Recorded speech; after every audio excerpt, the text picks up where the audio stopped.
Presenter sekaligus komedian Billy Syahputra tengah berbahagia usai sang istri, Vika Kolesnaya melahirkan anak pertama pada 29 September 2025. Momen Vika Kolesnaya melahirkan sebelumnya dibagikan oleh Billy Syahputra di Instagram pribadinya Bilski 16. Adik mendiang Olga Syahputra itu membagikan momen saat menemani Vika di ruang operasi. Billy juga tampak memamerkan dirinya yang tengah menggendong bayi laki-lakinya.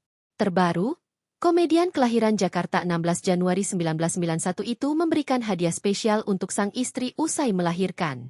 Billy memberikan sebuah mobil mewah sebagai tanda terima kasih untuk Vika setelah melahirkan anak pertamanya. Berdasarkan tayangan YouTube Cumi Cumi, mobil Toyota Alphard berwarna hitam tersebut tampak dihiasi dengan pita berwarna merah. Bahkan terdapat juga ucapan selamat untuk istrinya atas kelahiran sang buah hati. "Congratulations istriku dan baby boy," tulis dalam kertas ucapan dari Billy. Tak tanggung-tanggung, harga mobil tersebut ditaksir lebih dari 1 miliar rupiah.